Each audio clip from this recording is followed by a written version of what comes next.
Hello. Good evening. Good evening lagi. Good afternoon. And maybe good evening in some other places in the world. And hello, Suket Bishamu. Welcome to Club Alstroemeria. Thank you for joining the club. I hope you will enjoy your stay there. Thank you. Ya. Aduh, itu aku harus ganti notification-nya ya. I have to change that notification. Good afternoon. And yes, good morning or good evening. Some other places in the world. Anyway, have you guys listened to my short video when I sang the Kartini song?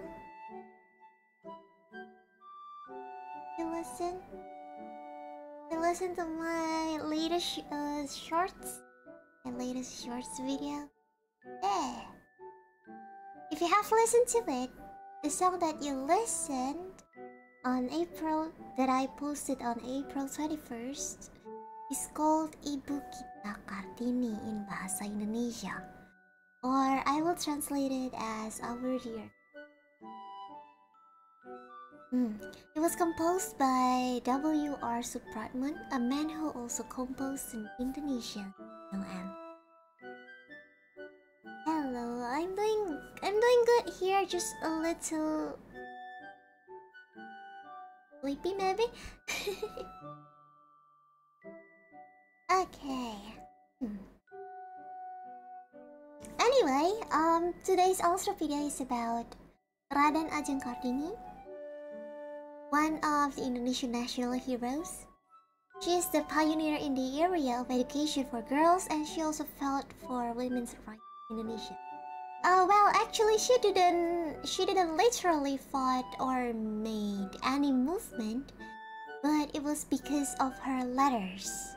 Okay, she didn't literally fight for any movement. Okay, she didn't make any movement, but she got famous because of.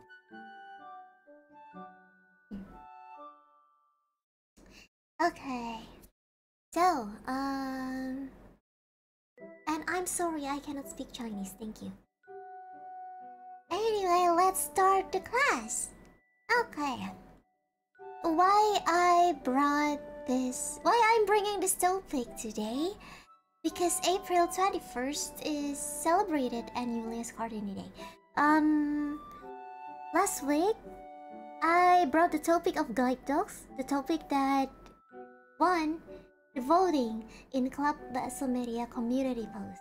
Okay, so each month, by the end of the month, I always post a poll so you guys can vote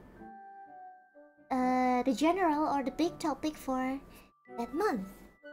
And anyway, I think I've already talked about the whole thing that I wanted to talk about guide dogs, so I decided to just bring Raden Ajeng Kartini in today's topic, especially since this month is also a month for her. Okay? Yeah, in Indonesia, April 21st is celebrated annually as Kartini Day, and April 21st is originally the birth date of Raden Ajeng Kartini.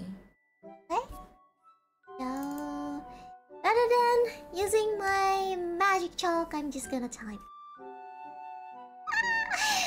My magic chalk is not here. Aku lagi nggak pakai kapur ajaib karena kapur ajaibnya lagi nggak di sini, jadi aku ketik-ketik aja ya. Okay.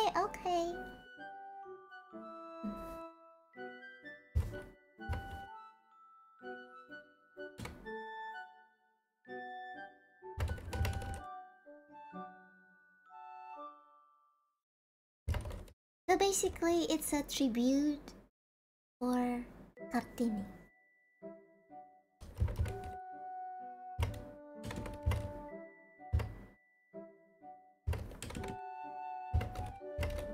There you go.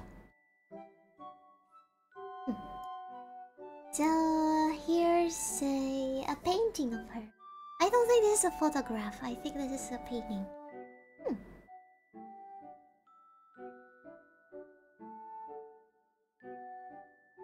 Yes, it does save some time. Yeah. Okay. Oh, by the way, for my new viewers, today's class will be delivered in English. Okay, let me talk about this in Indonesia. Oke, jadi untuk teman-teman yang baru datang ke streamnya Layla, yang belum pernah kenal sama Layla, biasanya kalau membawakan topik yang ada hubungannya dengan Indonesia, biasanya Layla akan bawakan dalam bahasa Inggris. Jadi untuk memperkenalkan budaya Indonesia atau tokoh-tokoh Indonesia atau sejarah Indonesia kepada teman-teman dari mancanegara. Terima kasih untuk pengertiannya. Kalau misalnya tidak bisa bahasa Inggris, tidak apa-apa, bisa minta bantuan teman-teman di live chat yang akan bantu translate ke dalam bahasa Indonesia. Oke, terima kasih.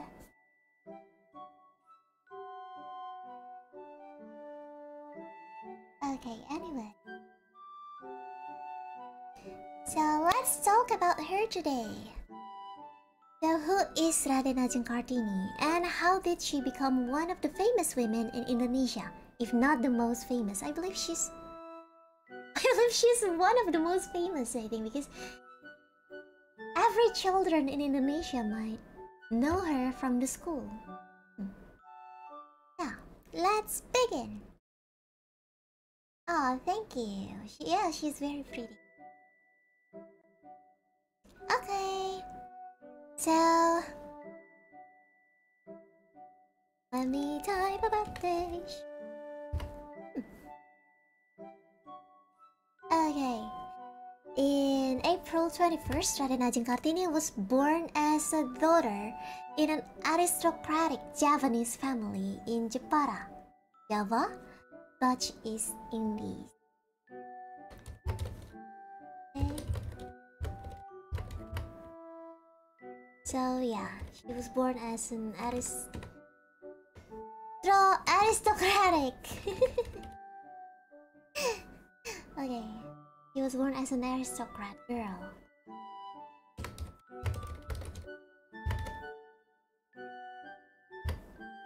Back then, Indonesia was still called as Dutch East Indies. It was not called as Indonesia back because at that period, we were still colonized by the Dutch, by the Netherlands. 1879. Okay. She was born as the fifth child out of 11 children in the family. Jadi beliau anak kelima dari 11 bersaudara. And not all of the children are her direct siblings, okay? Most of them are her half siblings because her father married some other women other than her mother. Yeah, her mother was not the only wife of his father because back then polygamy was still a common practice among the nobility. Okay. Her father was a regency chief of Jepara. Jadi Adipati Jepara ya kalau di bahasa Indonesianya.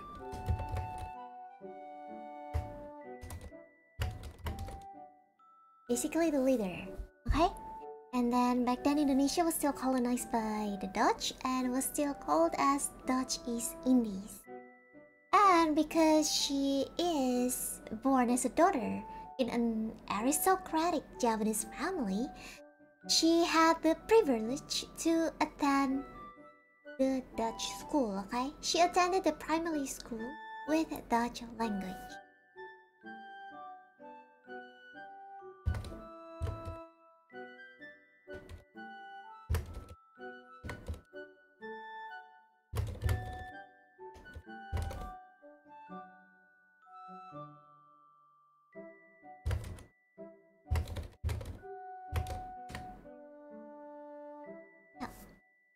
Okay, yeah.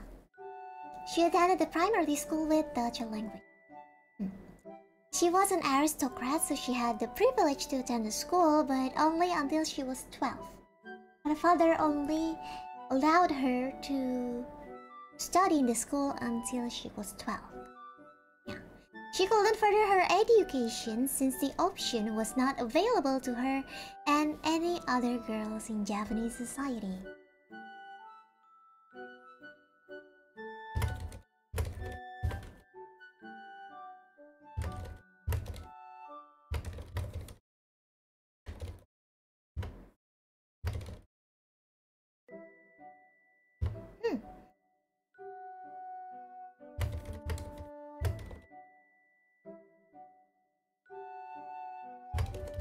Japanese society, but back then, okay?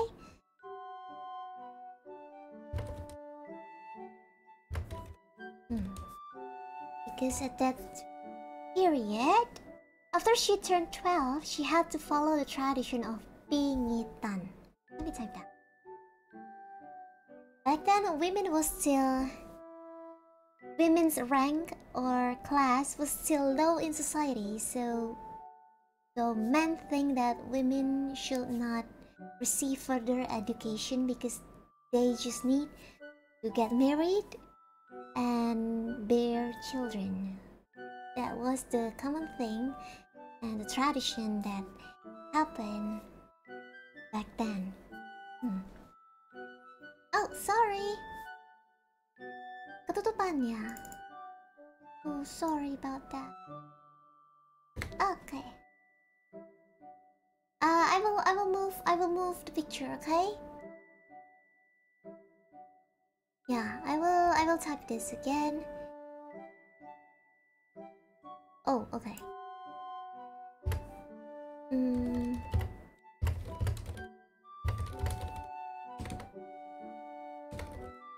Okay, ya.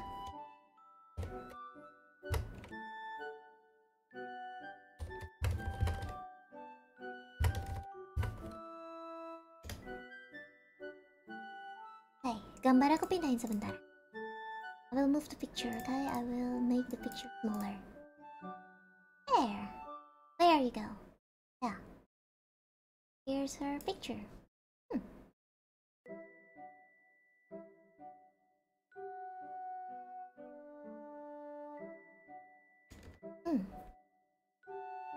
Yeah. Okay, so after she turned 12, she had to follow the tradition of pingitan.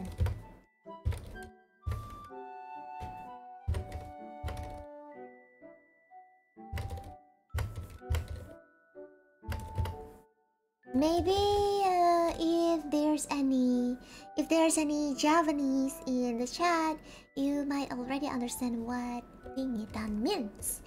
Dipingit gitu ya. Kalau sekarang mungkin kayak pas nikahan gitu dipingit ya.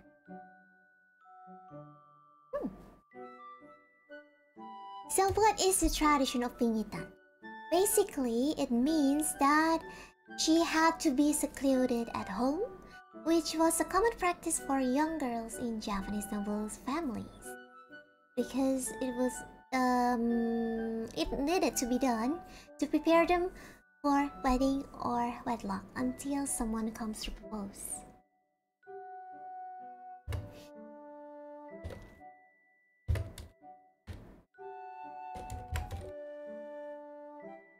Okay?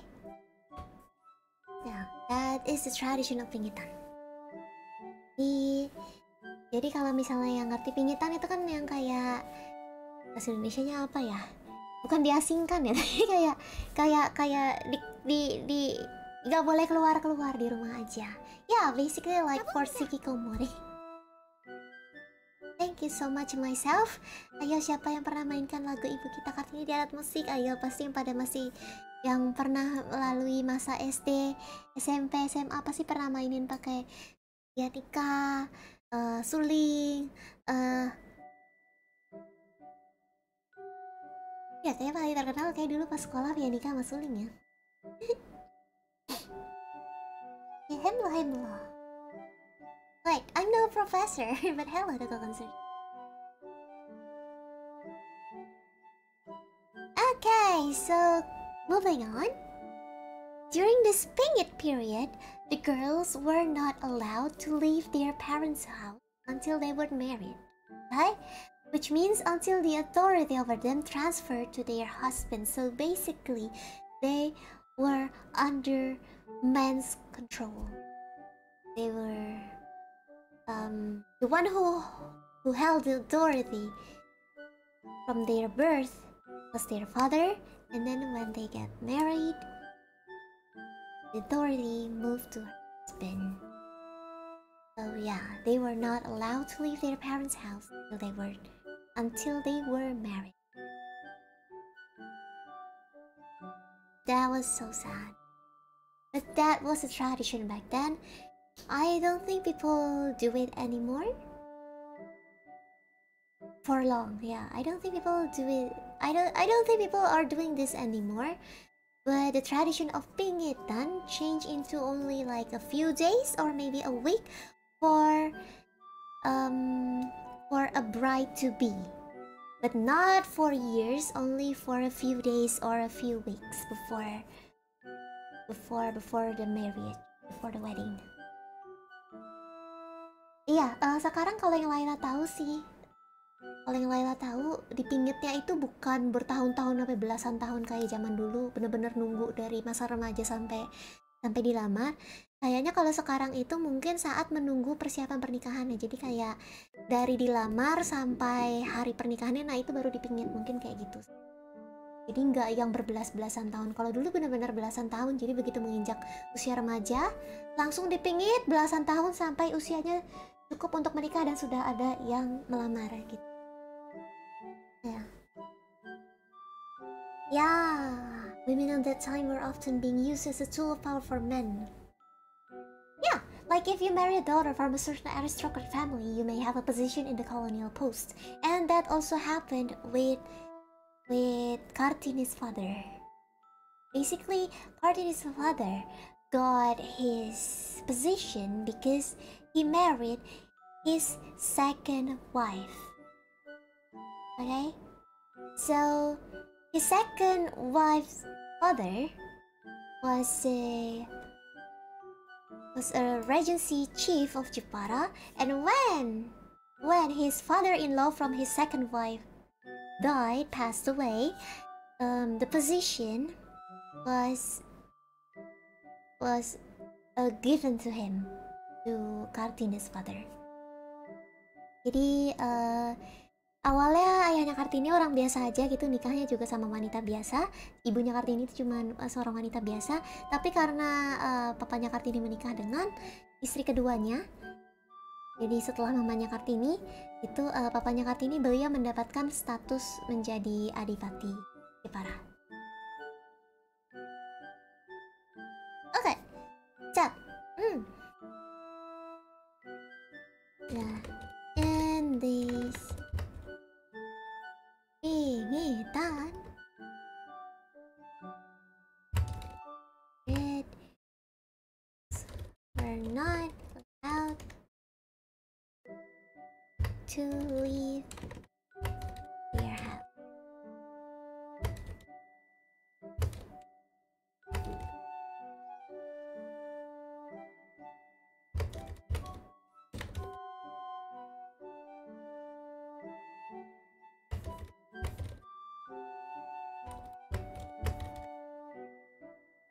Their husband after they got married. Yeah, this is the harsh reality back then for women. I don't think this only happened in Indonesia. So I think a lot of other countries also did something similar like this, right? Like for the men to have control over women, right? Before the emancipation. Okay, so moving on. Oh, kirim dulu tulisannya karena kita bakal ngetik sesuatu yang lebih panjang.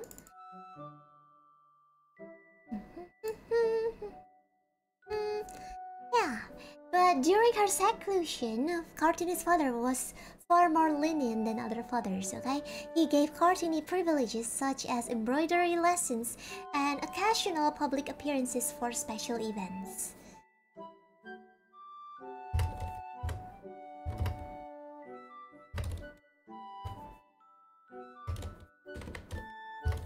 Basically, her father allowed her to go outside for some special events.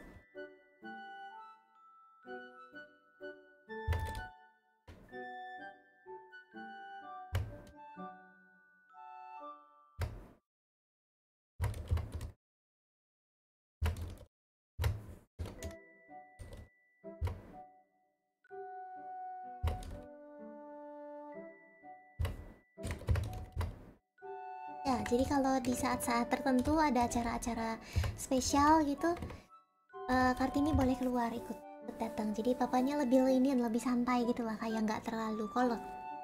Papanya.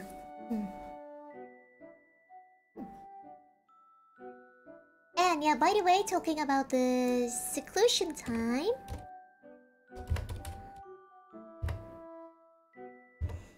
Basically, she used her seclusion time to further her study by self-educating herself.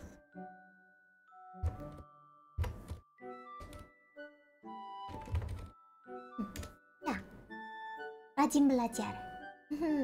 Beliau rajin belajar. Yeah. And she was fluent in Dutch thanks to her time in primary school, and because of that, she acquired some Dutch friends.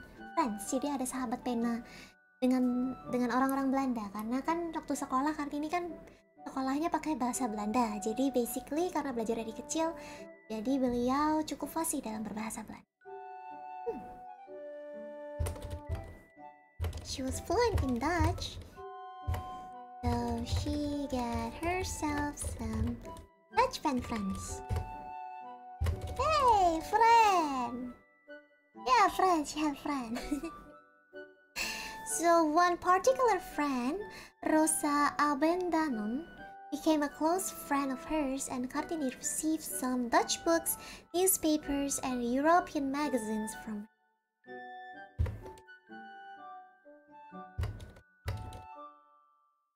Okay, I'm just gonna write me.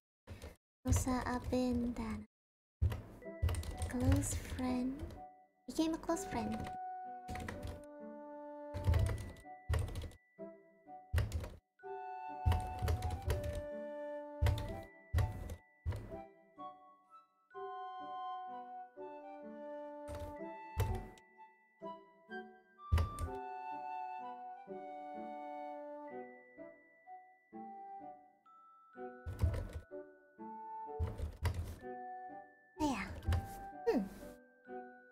Kartini received some Dutch books, newspaper, and European magazines from Rosa Abendanon. And it turns out that Mrs. Abendanon was a very important person because she had a high-ranked husband. I will talk about her husband later on, okay? Well, let's talk about Kartini first. So, from these books, newspapers, and magazines, by reading them, Kartini grew an interest in European feminist thinking, and from that bloomed the desire to improve the condition of indigenous or native Indonesian women, who, at that time, had very low social status.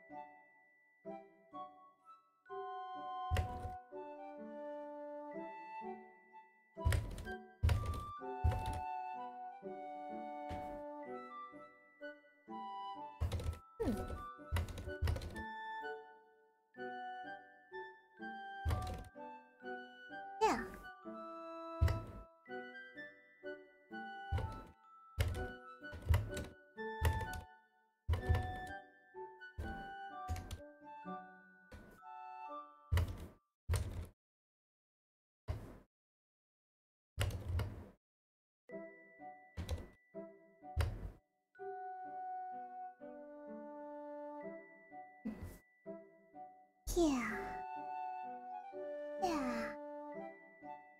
Well, Kartini actually had a lot of pen friends, but there are two names that are very important. They are very important at making her to be as famous as now. Jadi Kartini tuh punya teman penanya tuh banyak sebenarnya, tapi ada dua nama yang penting yang berperan penting. Jadi Kartininya terkenal banget sekarang. Yeah, and Kartini also often reads Semarang newspaper. Semarang is basically one of the capital city in Java. She also began to send some contributions that were published in that newspaper. So, Kartini was not only concerned with the emancipation of women, but also other problems of society.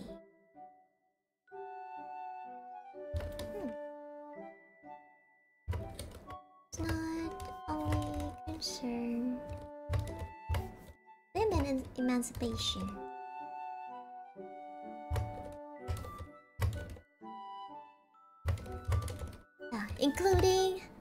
Including the seclusion, because she totally despised the seclusion time.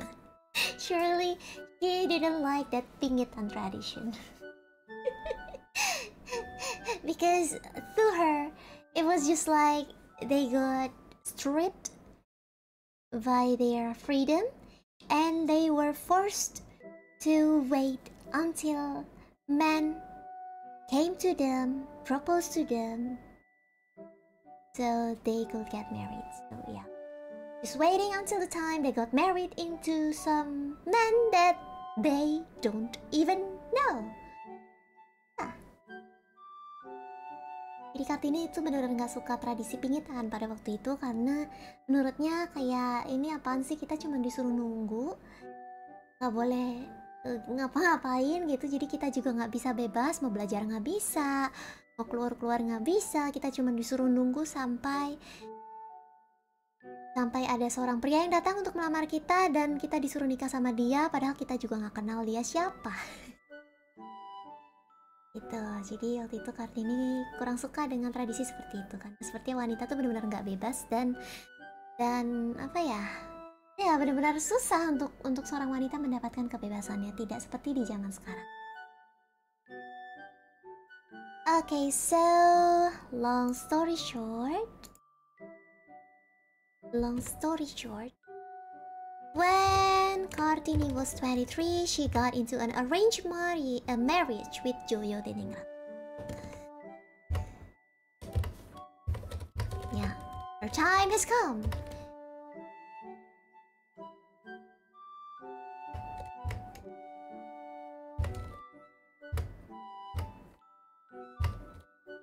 Her time has come.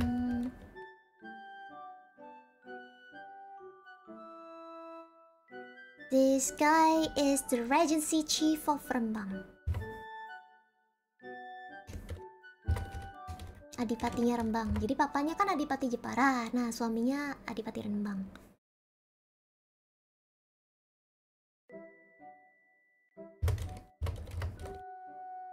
Yeah, okay.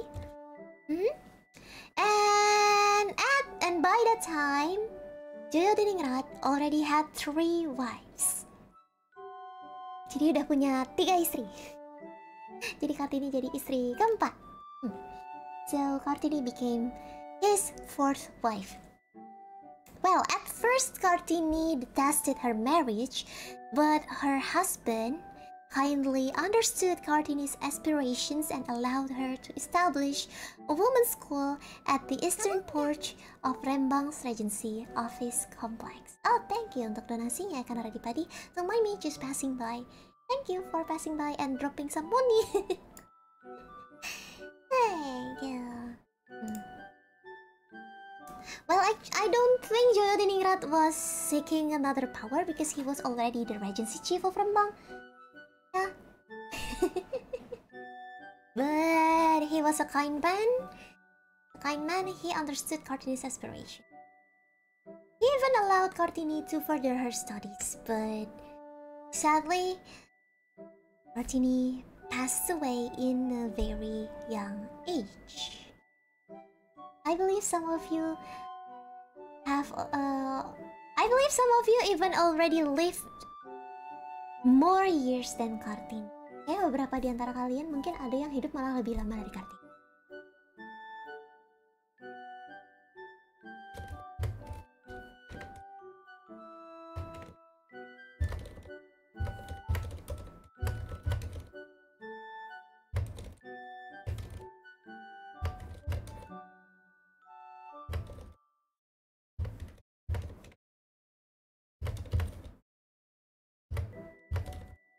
Jadi dikasih tempat kayak di pelatarannya kantornya dia gitu buat bikin sekolah ya.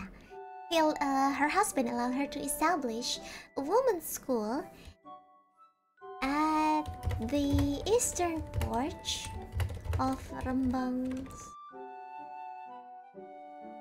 Regency Office Complex. Jadi dikasih boleh buka sekolah di apa namanya? Di teras kantor. And yeah, she didn't live long, by the way. She died because of birth at 25 on September 17th, 1904. She only lived a short life, but she became really, what do you call it? Influencing people? Yeah. Now, before you ask, how did she become a famous woman despite passing away at such a young age? Even before making any literal movement, let me complete her story for you. Yeah.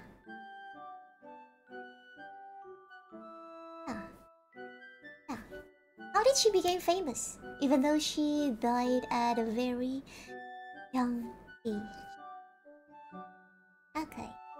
So, do you remember The letters. Do you remember the pen friends?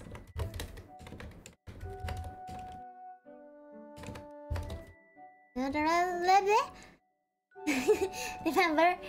the letters?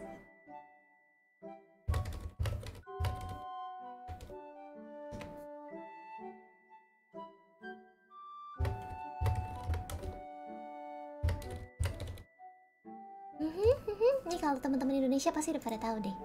Pasti tahu deh surat-suratnya apa deh. Yes. Yeah. So, those letters were collected and published by Mr. Jacques Henry Avendanon, who was actually Rosa Avendanon's husband. Now, she passed away at 17th September 1904. She gave birth to her only child on 13th September, and 4 days after that, 4 days later, she passed. Yeah, okay. Now let's talk about the letters.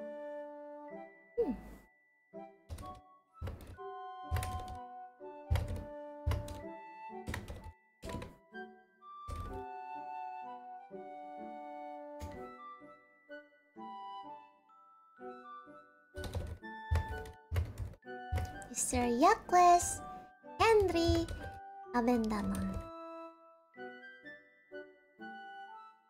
the husband of Rosa Avendanon, one of Kartini close fan friends. Yeah, and who is this guy? Why he can't do that? Why he could even do that? Okay, so basically, Mr. Avendanon was the Minister of Culture, Religion, and Industry in the Dutch East Indies.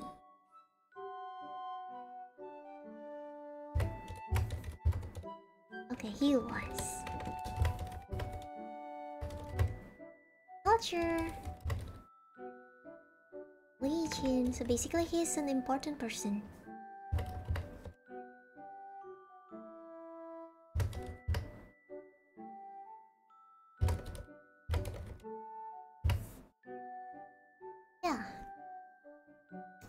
And he rejected discrimination towards the indigenous people in Dutch East Indies. He also promoted the Western curriculum school with Dutch language for the native people. Girls can also attend this school. But he was also a supporter of the ethical policy or politik etis. Kalau kalian tahu politik etis, ya? Jadi yang kayak politik balas budi. Jadi yang orang Indonesia boleh dapat pendidikan gitu kan? Karena kan sebagai permintaan maaf dari Ratu Wilhelmina ya waktu itu ya, jadi disiapin politik yang gitu. Di rakyat pribumi itu maksudnya juga bisa kayak nggak boleh ada diskriminasi, juga boleh mendapatkan pendidikan gitu-gitu. But that was actually something political going on there, okay? So if you guys don't know about the Dutch ethical policy for Dutch East Indies, so it's basically the policy that was made to say, air quote, thank you to the Indonesian after the plantation thingy. So it's a policy of allowing education and to reject discrimination towards the indigenous people of Indonesia, so they shall not be segregated from the Dutch in Dutch East Indies. It's all still politic. It was still politic. The policy was established by Queen Wilhelmina as air quote, thank you for the service that Indonesian people did in the plantation period, yang tanam paksa, forced plantation, I think. Gosh, I forgot. Yeah. Okay, so let's continue on.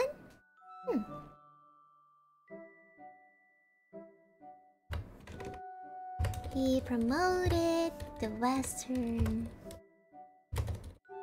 curriculum school with Dutch language for the native people.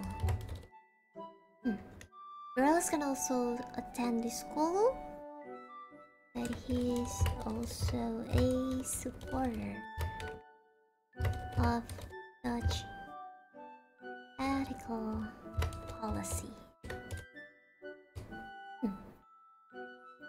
Yeah. So basically, he once prohibited Kartini to further her study in the Netherlands. So in one of the letters to her pen friends, Kartini expressed her intention, her dreams, to further her study in the Netherlands or other European countries. But Mr. Abendanon prohibited Kartini to do that because he was concerned that if he allowed Kartini to do so, it will trigger the birth of proletarian native who tend to point out social problems in Dutch East Indies. So he did that to keep the Dutch ethical policy in check, okay?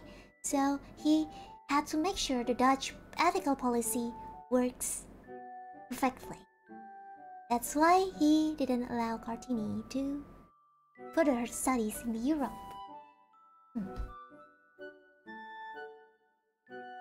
Okay. Let me erase this and continue to type the other things.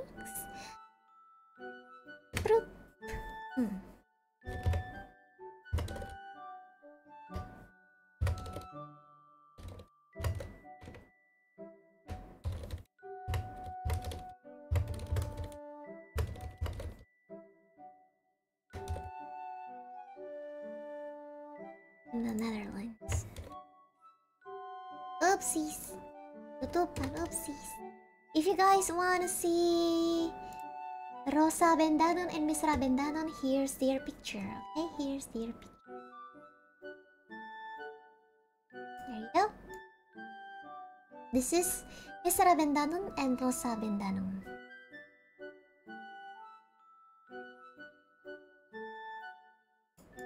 Okay, we put it there again.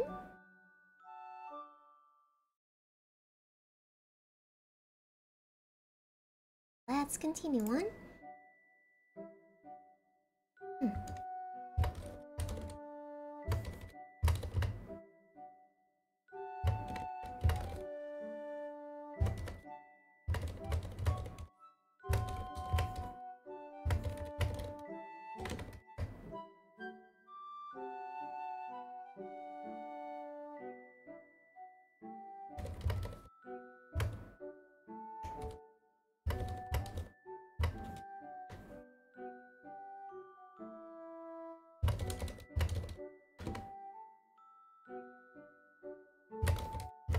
There you go. If you guys are wondering who are the proletarian people, they are basically people who had no wealth. It's a group of people who had no wealth, so it's the people from lower social rank or lower social class. Jadi kayak masyarakat kalangan bawah gitu. Ya. Jadi beliau Mr. Abendanon ini tuh takut kalau nanti orang-orang yang menurut mereka kalangan bawah, yang bukan orang kaya, bukan orang aristokrat itu ikut maju melawan Belanda. Jadi beliau takut kalau nanti akan muncul orang-orang dari kalangan bawah yang suka ngekritik gitu, ngekritik masalah-masalah sosial di pemerintahan Hindia Belanda gitu. Mereka jadi kuat, jadi tumbuh gitu. So, guys, please stay on topic.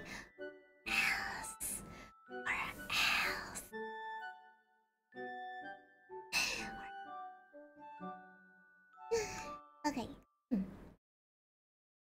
Sabar, Layla. Yeah, okay.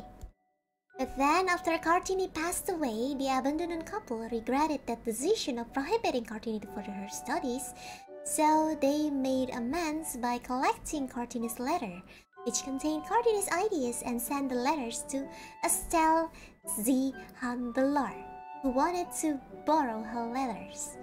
So who is Estelle? Estelle, who was nicknamed as Stella, she was another Kartini's pen friend, one of her closest friends. Later on, Mr. Abendanon published Kartini letters as a book. I will type about that. So after Kartini passed, the Abendanon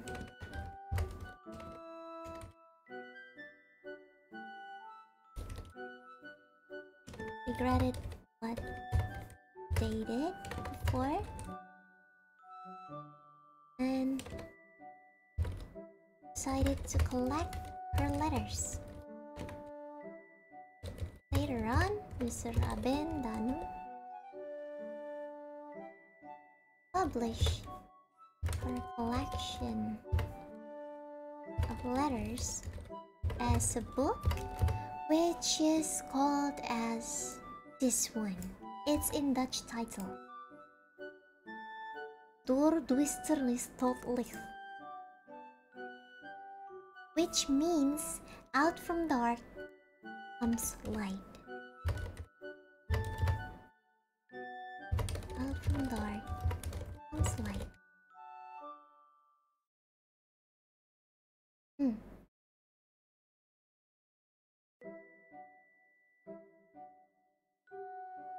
I wonder what the history will be if Kartini survived the childbirth. Oh, I believe she will make a lot of strong movement, yeah. I think she will start a very powerful movement if she survived the childbirth. If she didn't pass away in such a young age, she will start a powerful movement. But sadly, the reality gave us different history. So the literal meaning is not habis gelap terbitlah terang. Basically, the literal meaning of door duisternis tot licht, I'm sorry about my pronunciation because I cannot speak Dutch. And in English, it means out from dark comes light. Atau dalam bahasa Indonesianya, dari gelap, maksudnya kayak setelah gelap muncullah terang gitu loh. Dari dalam kegelapan muncullah terang. Nah itu sebenarnya kalau yang habis gelap terbitlah terang itu ada yang bikin, tapi bukan ya kayak keluar dari kegelapan datanglah cahaya, semacam kayak gitu. Kayak semacam kayak gitu. Jadi artinya bukan habis gelap terbitlah terang, ini artinya dibikin sama orang lain. Jadi ada yang kayak sedikit mengubah judulnya gitu biar kayaknya lebih powerful gitu.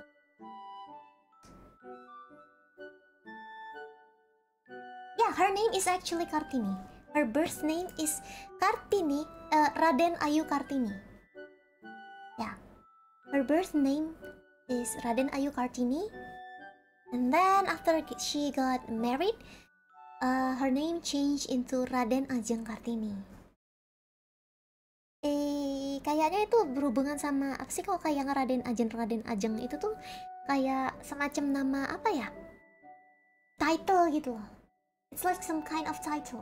Raden Ajeng is some kind of titles for the aristocrat family, aristocrat women. And yeah, I think there's a lot of English version of this book. Ya, iya, gelar ningrat gitu, gelar aristokrat. Title. Jadi banyak orang yang pada masa itu punya nama Raden Ajeng. Title. Okay, so yeah.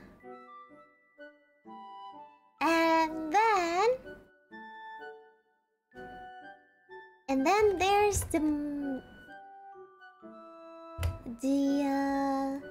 popular title Habis Gelap Terbitlah Terang was basically translated by Dahlan Abdullah. He changed the title to Habis Gelap Terbit.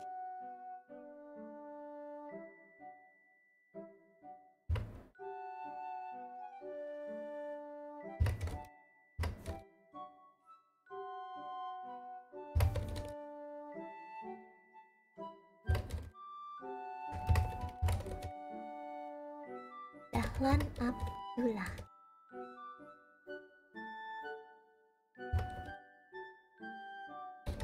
When he translated the book into Melayu, published in 1922 by Balai Pustaka sekarang, tapi namanya dulu pakai bahasa Belanda gitu. Indonesia.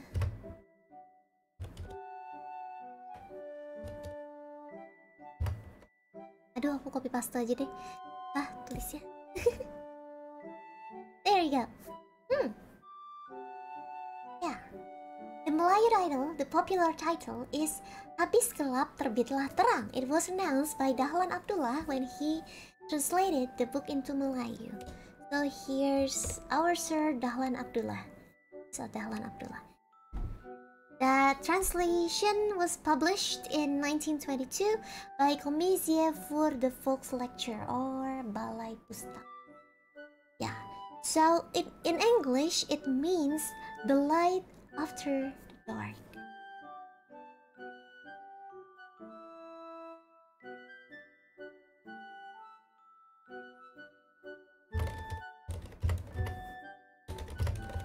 Light after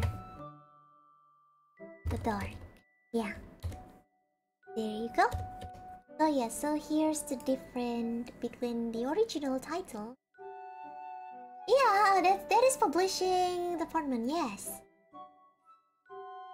Ya, itu jadi Balai Pustaka dulu tuh itu.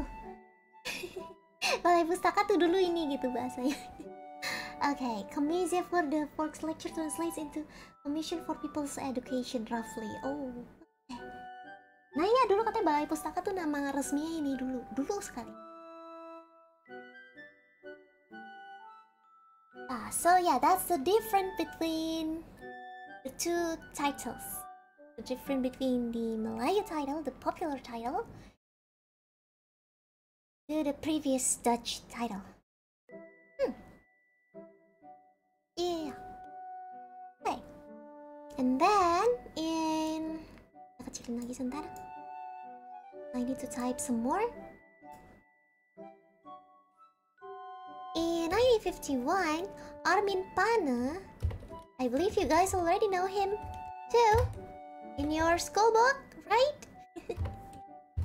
This guy was the one who translated the book to bahasa Indonesia, but he kept the book title of Habis Gelap Terbitlah.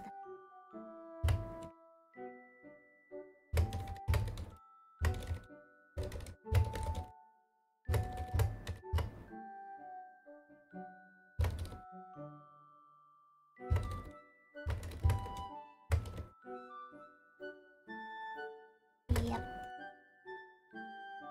Yes. Yeah, he was keeping the Melayu title because he considered the title to be powerful.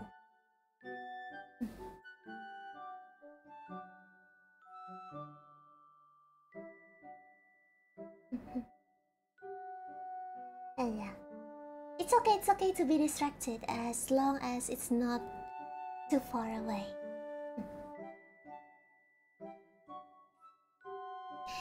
So yeah, the publication of Raden Ajeng Kartini's letters, written by a native Javanese woman, attracted great interest in the Netherlands, and Kartini's ideas began to change the way the Dutch viewed native women in Java.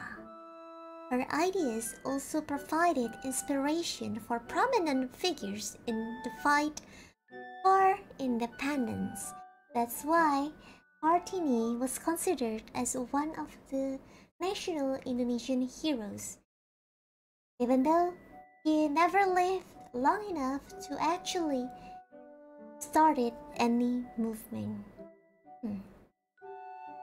It was because of her letters.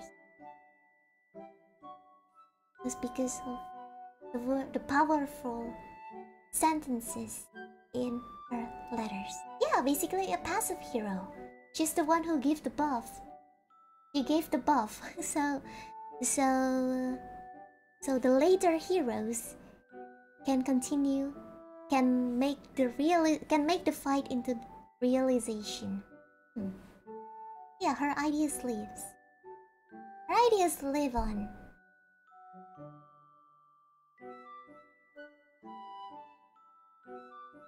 How ita?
Okay, so that's it. Yeah. In her letters, she wrote about her views about the social conditions of Indonesian women.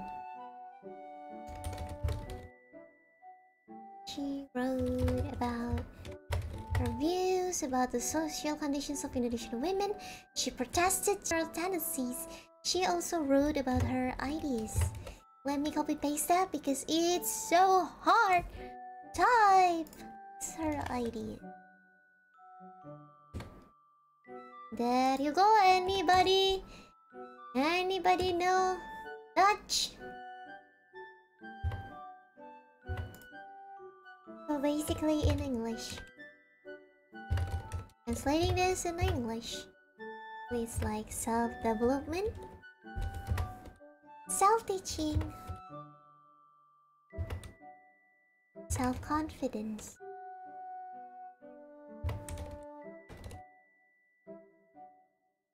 self-potent, and solidarity. Yeah, time to very roughly translate this. I just roughly translate this. Yeah, self-something, self-something, self-something, but I cannot read all of the latter words, so that's why I just do the rough translations down there. Hopefully it's right. I cannot speak Dutch. Yeah, so all of those ideas were all based on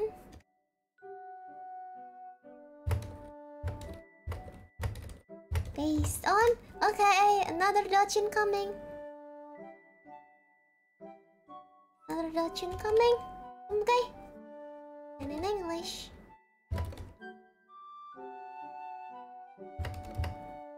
It's believe in God or the religious thingy.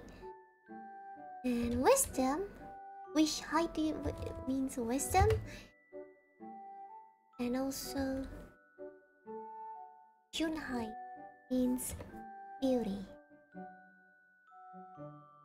Yeah, religion.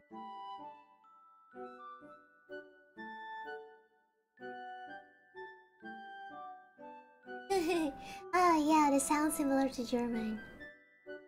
Yeah, I think Dutch and German language are so similar. Anyway, by the way, excuse me, do you guys remember Stella the Handelaar?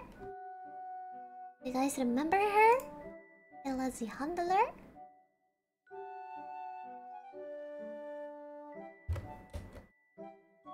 Sorry, I cannot find any original photograph of her. So let's hide any photograph before you think that man is Stella, okay? Yeah, so Stella.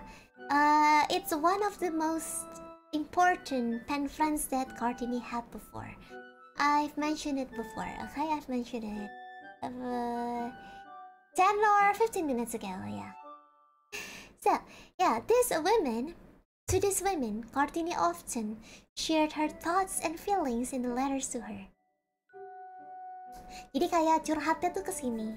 Kalau Kartini mau curhat tuh kesini. Yeah. Kartini often shared her thoughts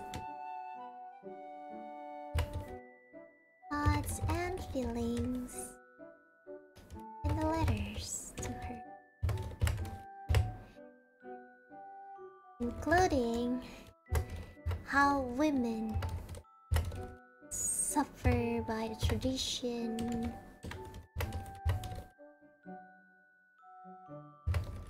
where they couldn't study,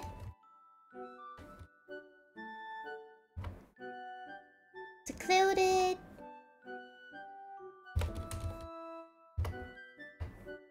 and to prepare themselves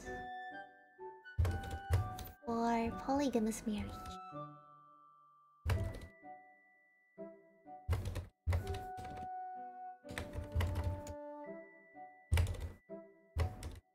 They don't even know. Basically, arranged polygamous marriage. Yeah, pen pal, pen friend, pen pal. It's a pen pal, yeah.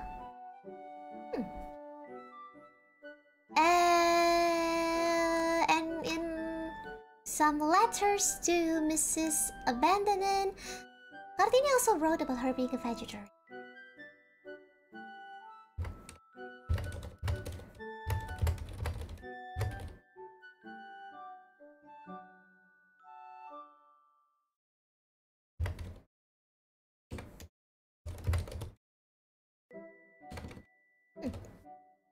Yeah, she's a vegetarian.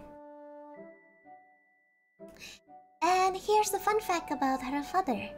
Kartini loved her father very much so that her love became an obstacle to the realization of her ambitions. So Kartini had an ambitions, big dreams to further her study in Europe and to fight for women's education and emancipation. But her father closed the door for Kartini to further her studies to Europe. But eventually he gave her permission to continue her studies in Batavia. And hello, welcome. Hello, I hope you will enjoy your stay here.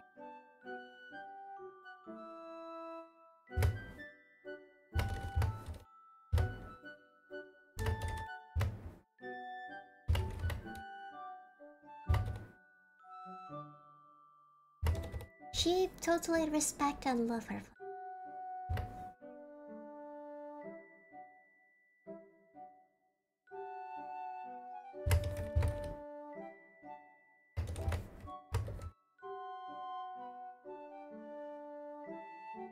Her father didn't allow her to study Europe, but eventually he gave her permission to continue her studies in Batavia.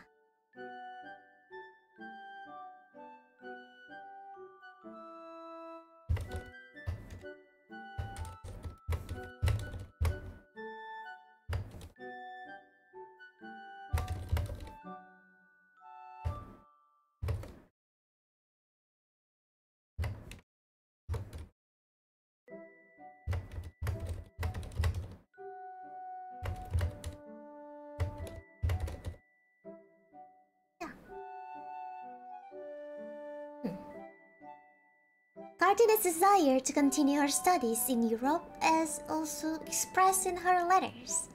Yeah, she also expressed her dreams to further her studies in Europe. Several of her pen friends, her pen pals, actually worked on her behalf to support her. So they could bring Kartini to Europe. But sadly, they were disappointed when Kartini cancelled her plans and ambitions because Kartini had to get married, so she had to abandon her plans to study.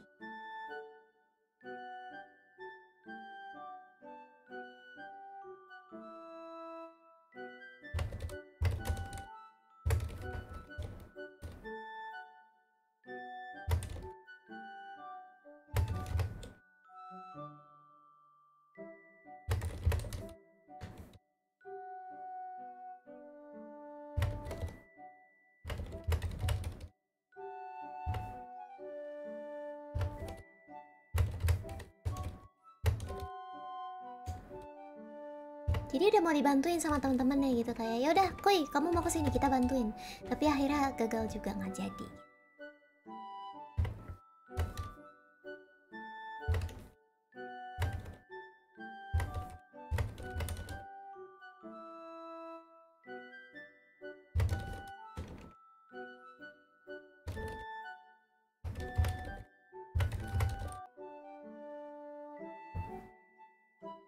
Uh-oh.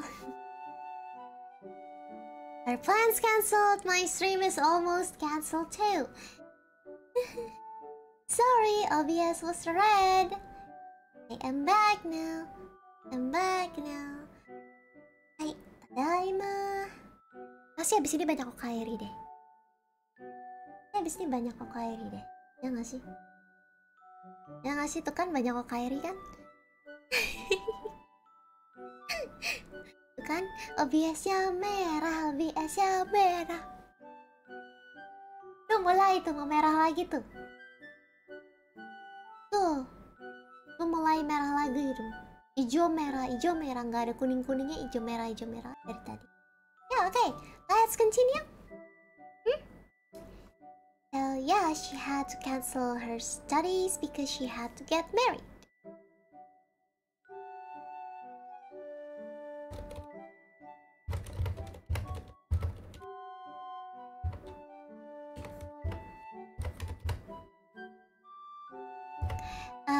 If I remember correctly, Kartini also had plans to study in Japan, but she also had to abandon the plan because she got into an arranged marriage. Sujoyo diningrat.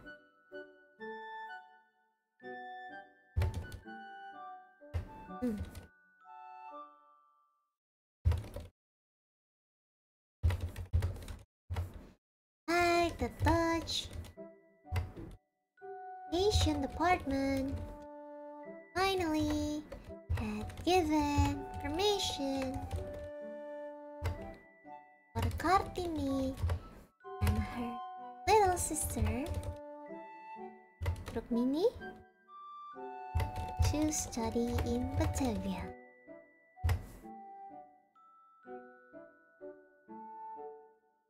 She got married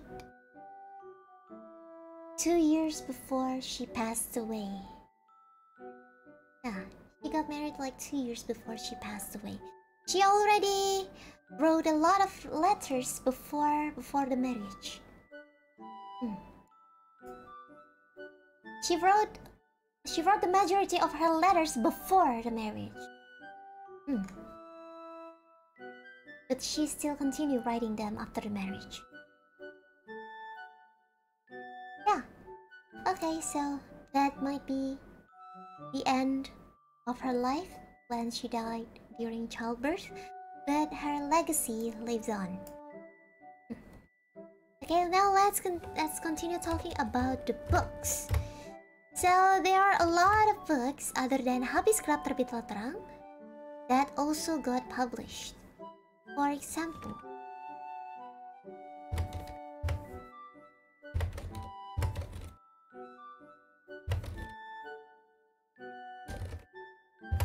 Okay, so for examples, we are that is collage. There you go. I'm just gonna copy paste this.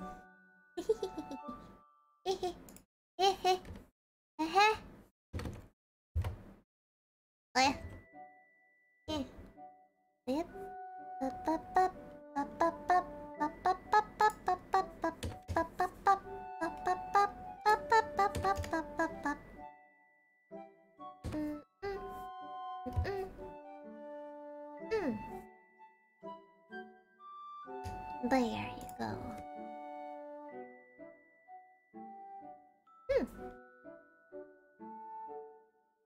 Yep. Help. Help. Nah. Okay.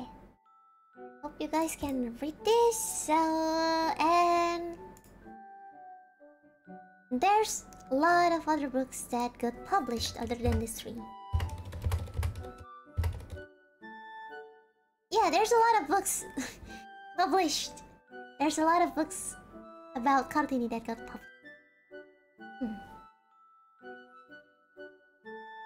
Yeah. So first we have Surat-Surat Kartini, Renungan Tentang dan Untuk Bangsanya by Celestine Sutrisno, which means in English, Kartini's letter, thoughts about and for her country. Okay? And then the next one is Letters from Kartini, an Indonesian feminist from 1900 to 1904, right before he passed away.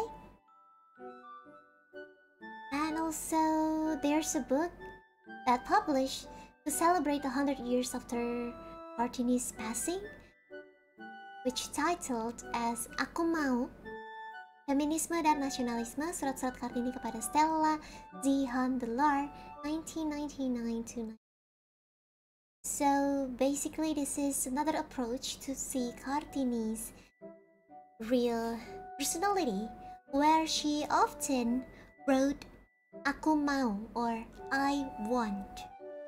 I want. Kartini always wrote about what she wants. In the letters that she wrote to Stella Zihan Delar, she knows what she wants. Yeah, that's why she always wrote I want. Hello OBS, please! Hello OBS! Please do not fail! Do not fail me, OBS! OBS, why? OBS, why? Guys, my OBS is acting so weirdly. Yeah, in case it was lagging, I'm gonna tell you about the third book here that I write here.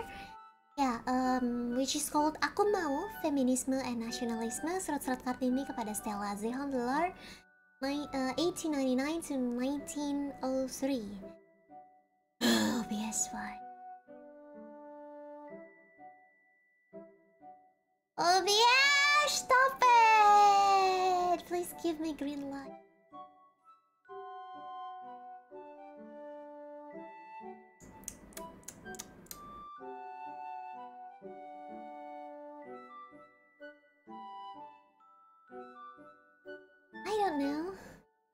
I don't know. It's just OBS being all OBS. It's OBS being OBS. Give me green.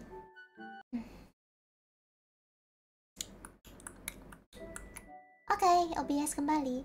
Yeah. So guys, Aku Mau means I want in English. Yeah, it's another approach to see Kartini's personality, because she often wrote I want to Stella Zihan Delar in the letters to Stella Zihan Delar. Yeah. But talking will help. Oh yeah, hey OBS, Chucky, Mama. Okay, it goes red again. It goes red again right after I say that to OBS. It doesn't like me being flirty to it. Oopsies. Well, I hope you heard. I hope you can hear what I say just now. Okay, we are almost done. I think we are almost done. Just continue.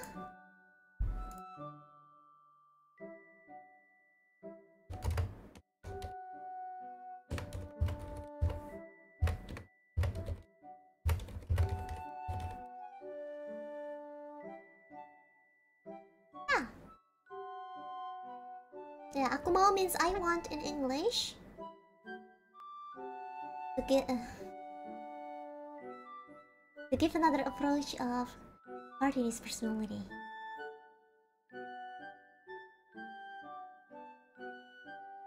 Then on May 2nd, 1964, first President of Indonesia,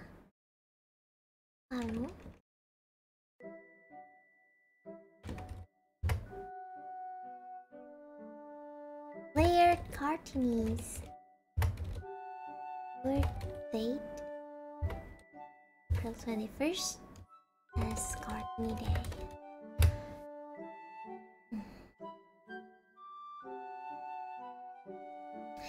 So back then, the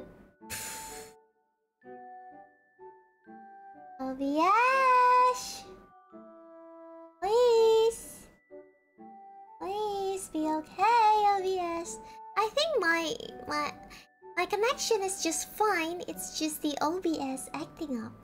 Shall I restart OBS?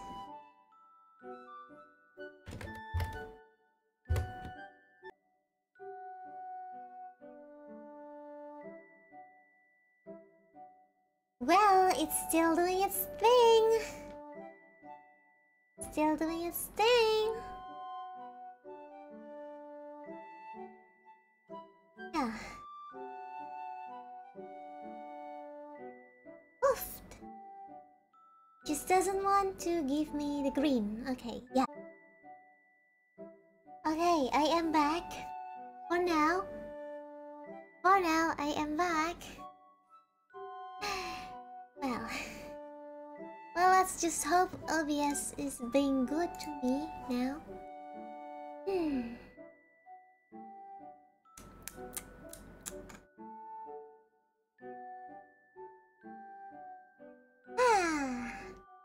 OBS, why? But please be good now, okay? Please stay green, thank you. Yeah, okay. Yay! But basically, we are done for today. Basically, we are done for today.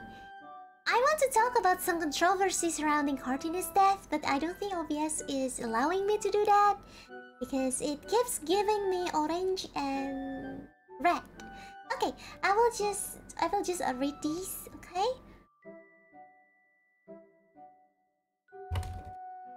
There's some controversy surrounding Kartini's death. I'll just read these, okay? Okay, so basically some people suspected that she was actually killed because of her views. So here's a theory. When Kartini gave birth to her only child, she was fine. Dr. Van Ravesten was the one who helped her during the childbirth. 4 days after childbirth, Kartini was healthy and looked fine. Dr. Van Ravesten did a checkup on her and he could say that she was fine and in good health. But before the doctor went home, he and Kartini drank some wine together, and after drinking that wine, Kartini lost her consciousness and passed away. And back then they didn't do any autopsy, and her family didn't seem very concerned about it because they thought that Kartini was just died of natural causes. even with that theory, modern doctors actually said differently. They said Kartini might have died due to preeclampsia or sudden hypertension in pregnant mothers. Kalau menurut dokter-dokter modern, sebenarnya kayak itu mungkin cuma sebuah kontroversi aja, karena Kartini kemungkinan besar meninggal karena kasus preeclampsia atau tekanan darah tinggi mendadak pada ibu hamil. Ini kasusnya sering terjadi, gitu. Masih misteri karena juga sebenarnya nggak tahu saksi matanya siapa gitu kan. Apakah ini cuma sekedar hoax atau sekedar kontroversi, sekedar conspiracy theory, kita nggak akan tahu. Karena kalau menurut modern doctor kayaknya kemungkinan meninggal karena preeclampsia. Gitu. Jadi hati-hati untuk teman-teman yang sudah memiliki istri. Ya, untuk teman-teman pria yang sudah memiliki istri, siapa tahu ada rencana memiliki anak gitu, jadi dijaga saat kehamilannya supaya tidak mengalami preeclampsia ini, karena kayaknya ini merupakan salah satu kasus yang sering terjadi gitu di ibu hamil. Untuk teman-teman wanita juga yang merencanakan kehamilan juga ataupun sedang hamil, ya dijaga gitu ya selama proses kehamilan. Oke. She had time to see her child only for 4 days. She had time to see her child only for 4 days. She gave birth on 13th of September and she passed away on 17th of September. Ya, jaga diri. Ya, aku jaga kesehatan aja. Belum ada calonnya, gimana caranya mau punya anak? Aku juga belum mau punya anak. Udah ada Kiara Laika. Kiara Laika sudah cukup. Ya sangat. Oh no. The child, quick, question the child for answers. The child was only 4 years old. Yeah, many times the death stories of one public figure back in the days always have been simplified and not be publicized. Yeah, so why there's some controversy about this? Because people thought that Kartini's ideas and views were considered dangerous to Dutch East Indies government. Yeah, it was her views and ideas were considered dangerous to the government. So that's why this controversy appeared. Hello, Lizen. Hello.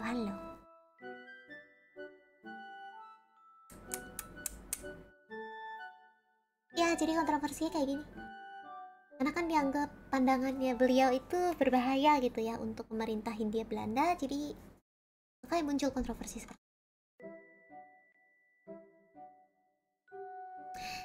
Iya, oke. So that's all for today about Kartini. Ya. Untuk menghormati jasa Ibu Kartini walaupun secara pasif, to respect her, respect Kartini for her passive movement. Let's take a moment of silence for a minute, and then after that we can sing her song together, okay? Untuk menghormati jasa-jasa Ibu Kartini, mungkin kita bisa mengheningkan cipta sebentar, 1 menit aja. Situ nanti kita nyanyi sama-sama ya lagunya Ibu Kartini. Oke? Moment of silence starts now.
Okay, we're done. Okay, yuk nyanyi bareng-bareng yuk. 1, 2, 1, 2, 3. Aku tulis aja ya.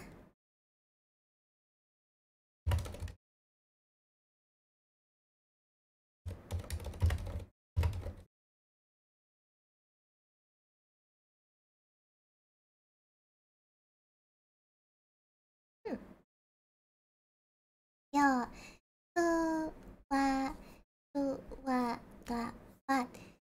Ibu kita Kartini, putri sejati, putri Indonesia, harum namanya. Ibu kita Kartini, pendekar bangsa, pendekar kaumnya untuk merdeka. Wahai ibu kita Kartini, putri yang mulia, susah cita